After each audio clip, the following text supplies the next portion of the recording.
Hi guys, welcome back to Lovely Lady Cakes. Here, if you've noticed, I'm in the Taste Made Studios, and we're gonna be shooting an episode with pure leaf iced tea. I'm gonna be making you guys a chai tea cupcake with a honey ginger frosting. It's going to be delicious. Let's get to making it.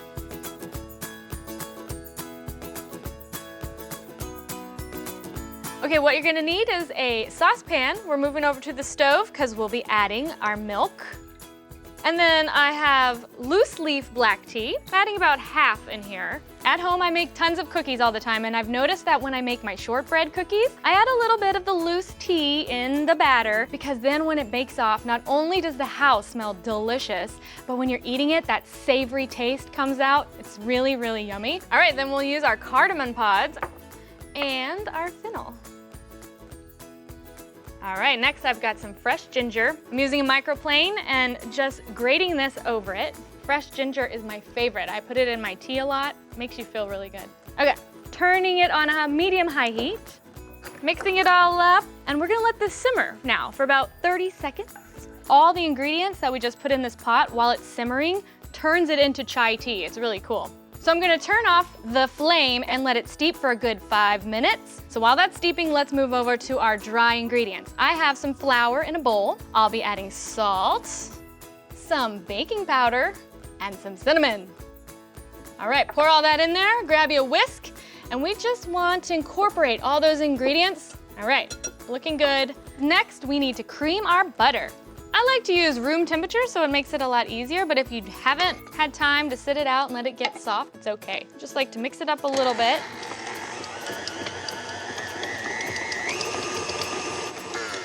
All right, you see it's kind of breaking up. Next, we'll be adding sugar, and this is the creaming method. We're adding the sugar in, and we want to blend this for about 2 to 3 minutes until it looks like light and fluffy. Incorporating the air into it. Let's see. Alrighty, that looks great. All right, so next we're gonna start with our wet ingredients. I've got some eggs here. We're cracking eggs. 4 whole eggs, right on in. Beautiful. But wait, I have 2 more eggs left. That's because we actually need the yolks right into this bowl. But wait, we didn't separate them. I've got a great tip for you. Using a water bottle, I will be separating the egg yolk. Oh my goodness. Bloop. Right on in, let's do it again. Bloop. Okay, so next we'll be adding our vanilla right on into those eggs. Okay, so now what we need to do is actually to come back to our pot because we're going to be straining those seeds right over the eggs. Smells really good. Okay, next we've got our wet ingredients, we've got our dry ingredients. So what I'm going to do is alternate those ingredients in with our butter. I like to do this so it doesn't splatter all over yourself, make a mess in the kitchen. Beautiful. Second round. I'm doing it in about 3 parts because I want all the ingredients to incorporate really well.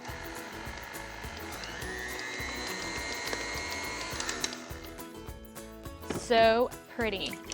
I love baking. This is just so therapeutic to me. Beautiful, look at it go.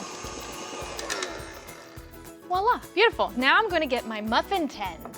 I have lined them with brown, cute little cupcake liners. And then I'm just gonna plop in the chai dough with my ice cream scoop, 3/4 of the way full, because the baking powder will actually make them rise. It's gonna look really nice.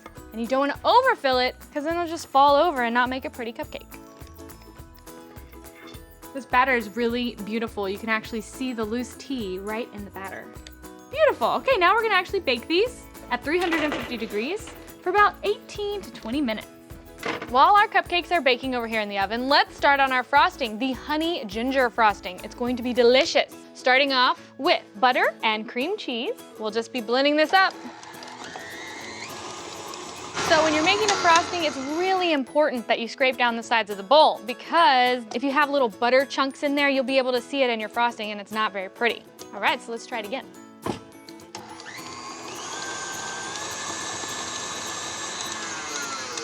All right, looks really pretty. Next, we're gonna add a little bit of our grated ginger. Let's bring ginger back into this, you know? The aromatic flavors, perfect. And then we're gonna be adding our honey. Next, we're adding our powdered sugar. This is where it could get messy, so I would do it in parts so you don't get your kitchen dirty. I'm gonna probably put in half.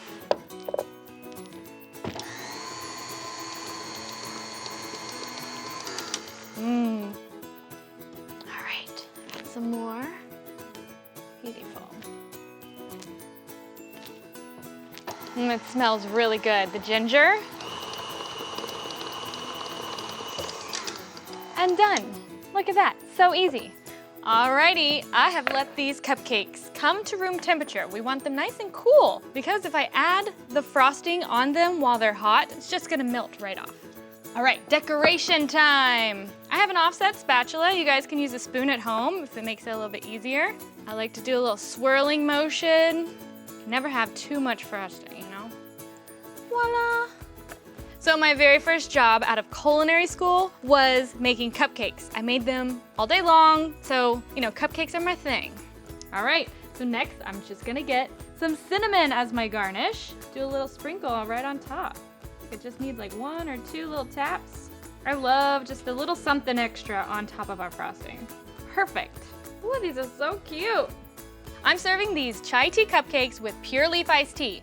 Both are made with real tea leaves and they pair perfectly together. Hi, I'm Gail Simmons with Pure Leaf Iced Tea, here to share some great tips on how to get more flavor into your real brewed recipes. Here's a pro tip for extending the shelf life of one of my favorite ingredients. Ginger is great to have on hand. It enhances the flavor of stocks, soups, teas, and even dessert. The best way to use it to make sure it lasts as long as possible is actually to freeze it. You can peel it easily by using the back of a tablespoon and running it gently right along the ginger. The skin should come off really easily and quickly. When you're done peeling, cut it into small pieces, put it in a sealable bag, and put it right in the freezer. It should last for up to 6 months. When you want to use it, just take it out and grate it with something like a microplane. Having it frozen also allows it to grate more easily. I'm grating it right into my honey frosting, and I'm ready to go. The ginger adds a little bit of spice and heat, making this not just your average frosting.